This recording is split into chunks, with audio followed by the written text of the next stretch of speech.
సమన్వయ వేదిక ఆధ్వర్యంలో ఎల్బీ నగర్లో ఆచార్య కొండా లక్ష్మణ్ బాపూజీ విగ్రహాన్ని పెట్టడానికి భూమి పూజ కార్యక్రమానికి ఇతర బీసీ కుల సంఘ నాయకులని, మేధావులని, విద్యావంతులని అందరినీ ఆహ్వానిస్తూ, అలాగే లోకల్ కార్పొరేటర్, అలాగే నియోజకవర్గ ఎమ్మెల్యేని వాళ్ళ పర్మిషన్తోనే మీరు వచ్చి భూమి పూజ కార్యక్రమంలో పాల్గొనాలని ఆహ్వానించడం జరిగింది. వాళ్ళు సమ్మతించి మేము తప్పకుండా వస్తాం అని వాళ్ళ టైం కూడా ఇవ్వడం జరిగింది. మేము 9:30-10 గంటలకు రమ్మంటే నేను 10:30కి వస్తాను ఎమ్మెల్యే గారు చెప్పారు. అలాగే కార్పొరేటర్ గారు నేను 10 o'clock వస్తున్నారు. కానీ మరి అక్కడ ఏం లోపం జరిగింది మాకు తెలియదు. మేము చట్టబద్ధంగా ఒక 200 మంది వచ్చి ఈరోజు ఉదయం అక్కడ ఉన్నారు. పోలీసులు అక్కడ వచ్చి భయభ్రాంతులకు గురి చేసి అక్కడ టెంట్ వేసే ఇన్ఛార్జి మా కార్యకర్తని తీసుకెళ్ళి శ్రీధర్ అరెస్ట్ చేయడం జరిగింది. అతను చేస్తూ మరి నేను వెళ్దామనే తరుణంలో గేటు తీసే ముందల మరి మా పోలీసు మిత్రులు వచ్చేసి వాళ్ళు నువ్వు హౌస్ అరెస్ట్ అని చెప్పడం జరిగింది. వారికి సహకరిస్తూ నేను ఇంట్లోనే ఉండి నా మిత్రులు వివిధ కుల సంఘాల నాయకులు ఈరోజు ఇచ్చి నాకు మద్దతు తెలుపుతూ ఉన్నారు. ఈ విగ్రహం మనం ఎలా అయినా పెడదామన్నా మనం ఎక్కడ ఆపేది లేదు. ఈరోజు ఒక్కరోజు ఆపొచ్చు కానీ ఎప్పుడు ఆపలేరు. ఆయన తెలంగాణ జాతిపితగా మన తెలంగాణ ముఖ్యమంత్రి రేవంత్ రెడ్డి గారే ఒప్పుకుంటున్నాడు. తెలంగాణ జాతిపితగా ప్రకటిస్తానని కూడా ఆయన ఈ ఎన్నో సభలు చెప్తా ఉన్నాడు.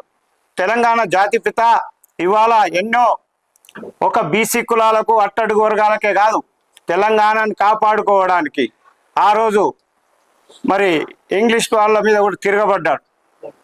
అట్లాంటి వ్యక్తి మహానుభావుని మనం పెట్టుకోవాలని అగ్రవర్ణాలు ఇవాళ బీసీలు అని తేడా లేకుండా అందరూ ముక్త కంఠంతో మరి మద్దతు తెలపడానికి వాళ్ళందరూ ముందు ఉన్నారు. పర్మిషన్ గురించి మేము వెళ్ళాం, ఓకే అన్నారు. మళ్ళీ బయట వెళ్ళిన తర్వాత మరి ఏం జరిగింది మాకు తెలియదు. ఏ ఒత్తిడి వల్ల జరుగుతున్నది తెలియదు, ఏ వర్గం చేసింది కూడా మాకు తెలియదు. ఇప్పుడు పోలీస్ మిత్రులు కూడా నా దగ్గరికి వచ్చే వరకు ఇప్పుడు వాళ్ళకు కూడా ఎందుకు వచ్చినాం, ఏడో నిలబడ్డామని వాళ్ళకు కూడా తెలియకుండా ఒక వస్తూనే ఫోన్ లాగేసుకోవడం ఒక దేశద్రోహం లెక్క చేశారు.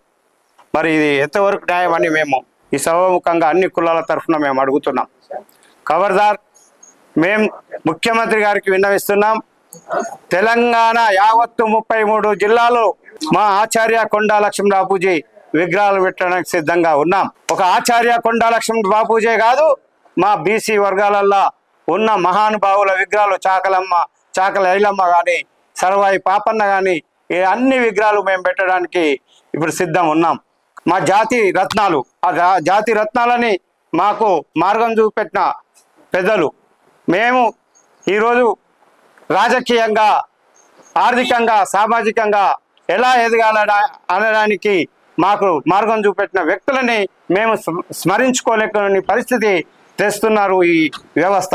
కాబట్టి మిత్రులారా, మనమందరం ఒక్కడవుదాం. ఇవాళ తెలంగాణ ప్రాంతంలో ఉన్న 33 జిల్లాలలో మన మహానుభావుల విగ్రహాన్ని పెట్టడానికి మనం ఒకే వేదికపైకి వచ్చి తెలంగాణ రాష్ట్రాన్ని సాధించుకోవడానికి కంకణబద్ధులమై పనిచేద్దామని మీ అందరికీ ఇవాళ వివిధ సంఘాలు వచ్చిన ప్రతి ఒక్కరికి పేరు పేరున నమస్కరిస్తూ ధన్యవాదాలు తెలియజేస్తున్నాను.